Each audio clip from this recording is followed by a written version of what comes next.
Alright, so the first thing we're going to do is go through what I call on your stomach prone series for your upper body. There's going to be two segments. Prone on your stomach, upper body, and then lower body. So what I'm going to do is show you the exercises in the first stage, which is for the upper body. Okay, so what it's going to entail is somebody getting on the floor or in bed if you're having trouble getting on the floor, but you want to be laying on your stomach, okay? And what that's going to look like, and then I'll talk you through it, is basically getting on your stomach and getting your elbows out. It doesn't hurt.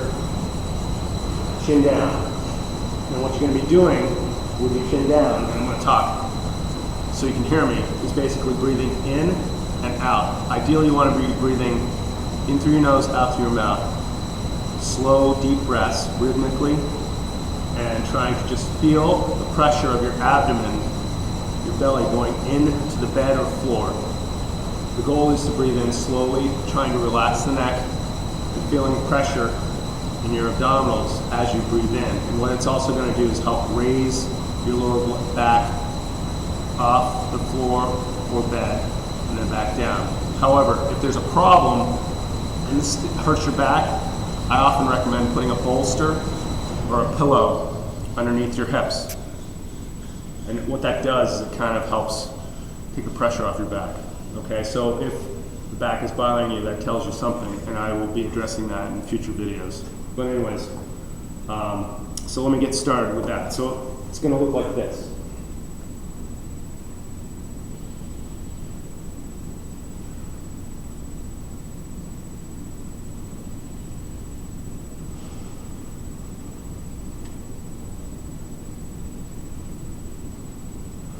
You're going to feel your abdomen raise up and down, and that's going to teach you a little bit of how to properly breathe, because much of the population does not breathe correctly. Okay, so what we're trying to do is address that from the start.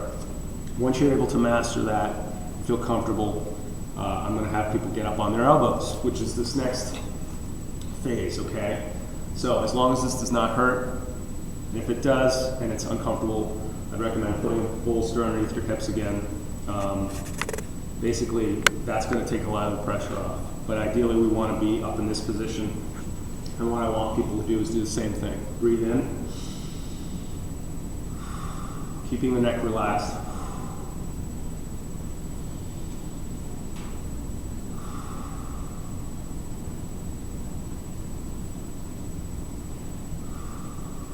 And once you feel like you've become comfortable with that, we're going to play around with different movements, okay?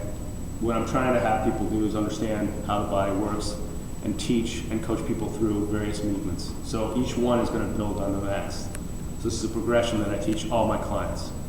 So after you do that, we're going to play around with taking a deep breath. And then we're going to take our hands or our elbows that are out in front of you and bring them up like this, okay? So this position here is almost like a plank, okay? So I'm up into extension, my neck should be relaxed, and I'm gonna have my fingers pointing in that direction, okay? So we're gonna try to just breathe normally, and what I'm gonna tell people is to kind of put pressure and act like my legs do not work, and I wanna go in that direction. And what I'm doing is I'm pulling with my arms, or, in that direction. I'm pulling down towards my hips to try to get myself moving in this direction, okay? But I'm not going to actually move, I'm just trying to go in that direction.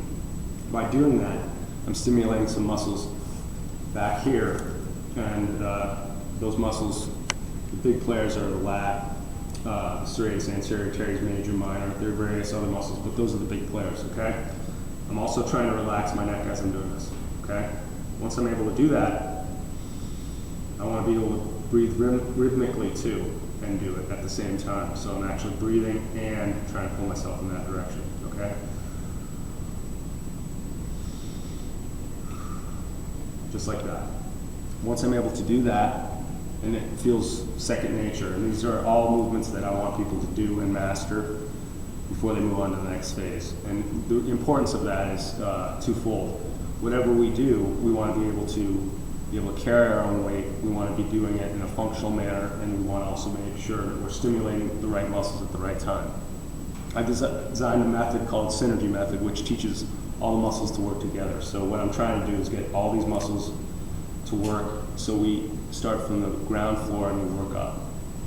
From there, we're going to take our arms and keep them in that position again. You don't necessarily have to have your fingers pointing, but now you can kind of relax. And what I want people to do is practice pushing away from the ground and relaxing into the ground. A lot of people call this a scapular push-up. What I'm trying to do is push my shoulder blades away and down. So my shoulder blades are close to my spine, away from my spine. Close to my spine, away from my spine.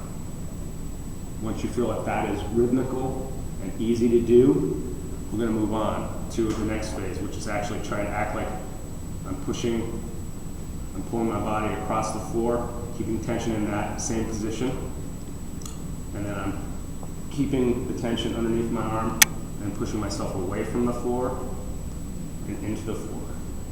Away from the floor and into the floor, trying to make sure that my neck is relaxed. This is vital. This is important to do and important to practice. The reason being, we're trying to teach the body to work in a various rhythmical manner and teach certain muscles to do the work while other ones relax. And it teaches you a little bit about your body, okay? So those are the first foundational movements that I want people to work on. And it's from a prone position, A to P, okay? Going down and up, okay? So we're only going in one direction right now. We'll start with those. From there, we'll come up with another series of different exercises. But these are the first ones that I want you to master, okay? And